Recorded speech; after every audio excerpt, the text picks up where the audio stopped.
다 같이 사도신경으로 신앙 고백하시겠습니다. 나는 전능하신 아버지 하나님, 천지의 창조주를 믿습니다. 나는 그의 유일하신 아들, 우리 주 예수 그리스도를 믿습니다. 그는 성령으로 잉태되어 동정녀 마리아에게서 나시고 본디오 빌라도에게 고난을 받아 십자가에 못 박혀 죽으시고 장사된 지 사흘 만에 죽은 자 가운데서 다시 살아나셨으며 하늘에 오르시어 전능하신 아버지 하나님 우편에 앉아 계시다가 거기로부터 살아있는 자와 죽은 자를 심판하러 오십니다. 나는 성령을 믿으며 거룩한 공교회와 성도의 교제와 죄를 용서받는 것과 몸의 부활과 영생을 믿습니다. 아멘. 찬송가 300장 함께 찬양드리겠습니다.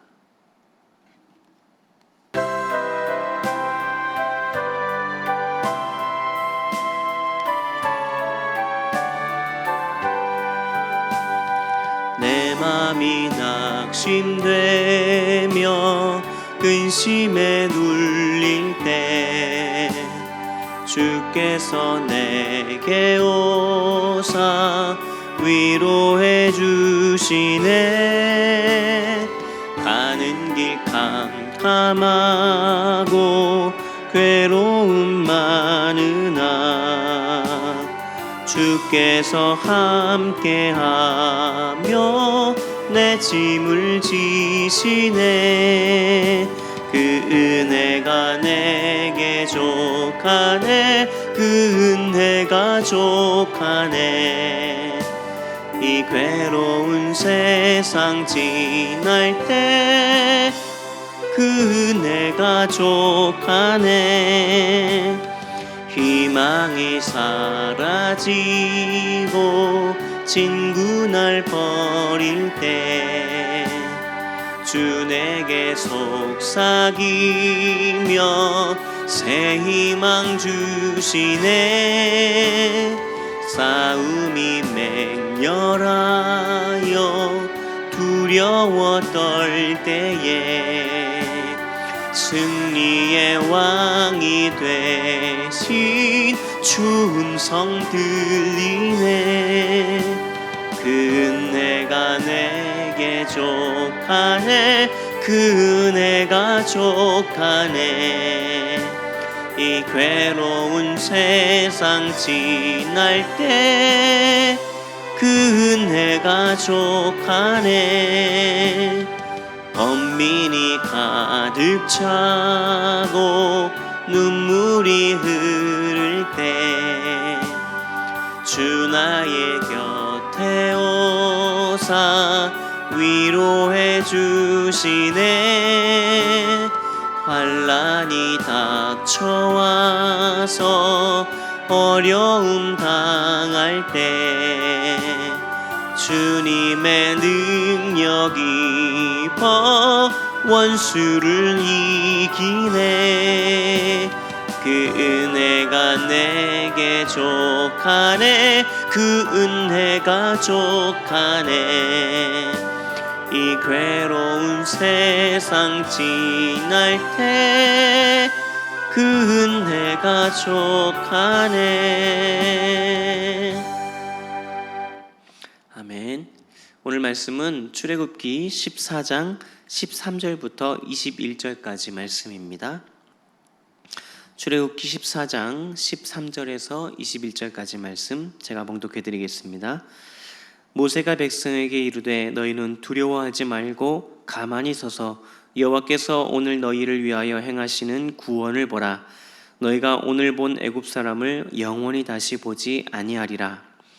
여호와께서 너희를 위하여 싸우시리니 너희는 가만히 있을지니라. 여호와께서 모세에게 이르시되 너는 어찌하여 내게 부르짖느냐. 이스라엘 자손에게 명령하여 앞으로 나아가게 하고 지팡이를 들고 손을 바다 위로 내밀어 그것이 갈라지게 하라. 이스라엘 자손이 바다 가운데서 마른 땅으로 행하리라. 내가 애굽 사람들의 마음을 완악하게 할 것인즉 그들이 그 뒤를 따라 들어갈 것이라. 내가 바로와 그의 모든 군대와 그의 병거와 마병으로 말미암아 영광을 얻으리니 내가 바로와 그의 병거와 마병으로 말미암아 영광을 얻을 때에야 애굽 사람들이 나를 여호와인 줄 알리라 하시더니 이스라엘 진 앞에 가던 하나님의 사자가 그들의 뒤로 옮겨가매 구름 기둥도 앞에서 그 뒤로 옮겨 애굽 진과 이스라엘 진 사이에 이르러 서니 저쪽에는 구름과 흑암이 있고 이쪽에는 밤이 밝음으로 밤새도록 저쪽이 이쪽에 가까이 못하였더라. 모세가 바다 위로 손을 내밀매 여호와께서 큰 동풍이 밤새도록 바닷물을 물러가게 하시니 물이 갈라져 바다가 마른 땅이 된지라. 아멘. 오늘 말씀의 상황은 이스라엘 백성들이 출애굽한 직후에 앞으로 가지도 못하고 뒤로 가지도 못하는 진퇴양난에 빠진 상황입니다. 그들은 하나님의 지시에 따라 모세의 인도대로 행진하고 있다가 뜻밖에도 그들의 뒤를 추격하는 애굽 군대를 보았습니다. 바로와 그 군대가 이스라엘 백성을 계속해서 추격해 오고 있는 긴박한 상태인 것이죠. 그런데 앞에는 홍해 바다가 놓여 있습니다. 앞으로 가자니 홍해 바다에 빠질 수밖에 없습니다. 앞에는 홍해 바다, 뒤에는 애굽 군대, 위기의 순간입니다. 우리도 인생을 살다 보면 이렇게 앞으로 나아갈 수도 없고 뒤로 갈 수도 없는 진퇴양난에 빠질 수 있습니다. 그러나 하나님을 믿는 하나님의 사람들에게는 그런 상황이 하나님의 놀라운 기적을 체험할 수 있는 기회가 될 수 있습니다. 하나님은 진퇴양난에 빠진 이스라엘 백성들에게 어떻게 역사하셨나요? 하나님은 홍해 바닷길을 열어주셨습니다. 하나님께서는 인생의 길을 열어주십니다. 오늘 말씀 앞에 있는 1절과 2절을 보면 하나님께서는 출애굽을 시작한 이스라엘 백성들의 진로를 바꾸셔서 이 바닷가에 장막을 치게 하셨습니다. 이곳은 앞으로는 홍해 바다가 있고 나머지 세 방향 모두 바다에 접해 있거나 아니면 양옆으로 거대한 산 같은 것이 가로막고 있어서 만일의 경우 적들이 뒤에서 쫓아온다면 전혀 피할 곳이 없는 막다른 곳으로 추정됩니다. 하나님은 왜 바닷가에 장막을 치라고 말씀하셨을까요? 하나님께서는 더 놀라운 일을 보여주고 싶었습니다. 이스라엘에게 크고 놀라운 일을 보여주실 뿐만 아니라 애굽의 바로에게도 하나님의 큰 손과 편파를 보여주고 싶은 것이었습니다. 이스라엘이 바다 앞에 장막을 쳤다는 정보가 바로에게 전해졌습니다. 이런 정보를 접한 바로 왕은 그 마음이 다시 강팍해졌습니다. 바로는 막다른 곳에 장막을 친 이스라엘이 광야에서 우왕좌왕 헤매다가 막다른 곳에 갇히게 되었다고 생각하여서 아직 손을 뻗으면 닿을 곳에 있다고 생각하니 쫓아가고 싶었고 다시 잡아서 자기 밑에 두고 싶었을 것입니다. 인간의 욕심은 한이 없습니다. 하나님께서 10가지 재앙을 보이시며 역사하셨는데도 아직도 마음을 비우지 못하고 이렇게 또 큰 욕심을 냅니다. 마음이 완악하고 강팍해진 바로 왕은 이스라엘을 뒤쫓기 시작했습니다. 이스라엘에 대해 집요하게 괴롭히고 놓아주기 싫어하는 애굽 왕 바로 왕이었습니다. 사단도 이렇듯 우리를 한번 잡으면 끝까지 놔주지 않기 위해 애를 씁니다. 우리를 끝까지 자기 편에 두고 싶어 합니다. 그래서 세상의 즐거움에 한번 빠지면 헤어나오기 힘들고 그것을 떨쳐버리기가 어렵습니다. 뒤쫓아온 애굽의 군대를 본 이스라엘은 두려움에 빠집니다. 우리 눈에 보이는 것이 우리 마음의 두려움을 만듭니다. 우리는 보이지 않는 것을 보는 듯 믿고 또 보이지 않는 것을 기대하며 사는 사람들입니다. 그런데 종종 보이는 것들이 우리를 요동치게 만듭니다. 뒤에는 애굽 사람들이 쫓아옵니다. 그리고 이미 바닷가에 장막을 친 이스라엘의 앞에는 건널 수 없는 바다가 놓여 있습니다. 그들은 극한 두려움에 빠졌습니다. 이스라엘 백성들은 눈에 보이는 것들로 인해서 이미 경험한 놀랍고 크신 하나님의 능력과 일들을 생각할 여유가 없었습니다. 그들은 원망하기 시작합니다. 왜 애굽에서 이끌어내어 광야에서 죽게 하느냐? 애굽에서 애굽 사람을 섬기는 것이 오히려 더 낫겠다라고 불평합니다. 애굽에서의 고역으로 인하여 탄식하며 부르짖었던 이스라엘 백성들을 하나님께서 어떻게 건져주셨는데 애굽에서 그들을 섬기며 사는 것이 더 좋겠다라고 말합니다. 이것이 바로 연약한 인간의 모습입니다.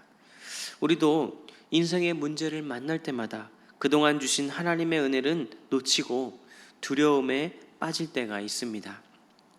하나님께서 베풀어 주신 은혜를 기억하며 함께 하시는 하나님을 믿고 기대하시길 바랍니다. 모세가 말합니다. 13절에 보면 가만히 서서 14절에서도 가만히 있을지니라 라고 말합니다. 그냥 가만히 있으라는 것입니다. 아무것도 할 수 있는 능력이 없습니다. 방법은 없습니다. 그런데 걱정하고 두려워한다면 또 원망한다면 그렇게 한들 무슨 방법이 있을까요? 우리는 아무런 소용도 없는 걱정과 근심 속에 두려워하여 스스로를 무너뜨립니다. 그래서 그냥 가만히 있으라라고 말씀하는 것입니다. 가만히 있는 것은 아무런 힘도 들지 않는데 그것을 하기가 쉽지 않습니다. 하나님께서는 놀라운 말씀을 하십니다. 앞으로 15절에 앞으로 나아가게 하고 갈 곳이 없는데 나아가라고 합니다. 길이 없는데 가라고 합니다. 16절에 그것이 갈라지게 하라. 막힌 바다가 갈라지게 하라는 것입니다. 바다에 길이 난다는 도무지 이해가 되지 않는 황당한 말씀입니다. 하지만 믿음으로 길을 만들 수 있습니다. 눈에 보이지 않지만 길이 있습니다. 17절에 이렇게 기록되어 있습니다. 내가 애굽 사람들의 마음을 완악하게 할 것인즉 그들이 그 뒤를 따라 들어갈 것이야. 내가 바로와 그의 모든 군대와 그의 병거와 마병으로 말미암아 영광을 얻으리니. 이런 한계 상황은 하나님의 영광을 나타내기 위한 것입니다. 하나님이 영광을 얻을 기회라는 것입니다. 4절에서도 말씀하셨습니다. 내가 그와 그의 온 군대로 말미암아 영광을 얻어. 우리가 만나는 위기와 시련과 감당하기 어려운 문제들을 통해 하나님이 영광을 받으시는 기회가 될 수 있습니다. 21절 말씀입니다. 모세가 바다 위로 손을 내밀매 여호와께서 큰 동풍이 밤새도록 바닷물을 물러가게 하시니 물이 갈라져 바다가 마른 땅이 된지라. 모세가 손을 내밀었습니다. 믿음의 손입니다. 빈손, 무능한 인간의 손이지만 믿음을 담은 손은 기적을 만듭니다. 바다가 갈라졌다고 해도 길이 질퍽거리면 사람들이 건너기가 쉽지 않습니다. 발이 진흙에 빠지고 무거운 짐들이 그 짐들을 끌고 가기 힘들었을 것입니다. 그러니 하나님께서는 길만 열지 않으십니다. 걷기 좋은 길, 마른 땅을 만들어 주셨습니다. 엄청난 바람으로 바다를 갈라주시고 그 바람으로 땅을 마르게 하셨습니다. 우리 하나님은 어디든지 길을 내시는 하나님이십니다. 하나님은 광야에도 길을 만들어 주십니다. 하나님이 우리의 길이 되시고 인생의 답답한 한계 상황에서 길을 만들어 주시는 하나님이십니다. 하나님을 바라보시기를 바랍니다. 그 하나님을 소망하시기를 바랍니다. 30절과 31절 말씀에 애굽 사람들이 죽어 있는 것을 보았더라. 그 큰 능력을 보았으므로 라고 기록되어 있습니다. 이스라엘 백성들이 보았던 바로와 애굽 군대는 그들을 두렵게 했습니다. 그러나 이제 그들은 그 두렵던 것들이 다 죽어버린 무능한 것임을 보았습니다. 그들의 죽은 것과 하나님의 영광을 볼 수 있었습니다. 하나님은 도무지 갈 수 없는 길을 만들어주시는 분이십니다. 우리가 감당하기 어려운 길을 만나면 피할 길도 주시는 분이십니다. 우리의 인생길에 놓여진 가로막히고 피할 수 없는 문제 속에 하나님은 반드시 우리와 함께 하시며 길을 열어주실 것입니다. 또 그 일들을 통해서 하나님께서 영광을 받으실 것입니다. 그러한 하나님의 능력을 바라보며 승리를 소망하는 저와 여러분이 되기를 바랍니다. 기도하겠습니다. 우리의 길 되시고 능력이 되시는 하나님 아버지, 감사합니다. 우리의 인생길에서 진퇴양난과 같은 문제를 만났을 때 두려움과 걱정에 사로잡히지 않고 하나님의 놀라운 기적을 체험할 수 있는 기회로 여기는 믿음을 주시옵소서. 하나님께서 영광을 받으시도록 믿음으로 하나님이 하실 놀라운 일들을 기대하며 하나님의 능력을 바라보게 하옵소서. 담임 목사님을 비롯하여 모든 성도들 건강을 허락하여 주시고 건강을 지켜주시어서 하나님의 일들을 날마다 감당하며 살아가는 모두가 되게 하여 주시옵소서.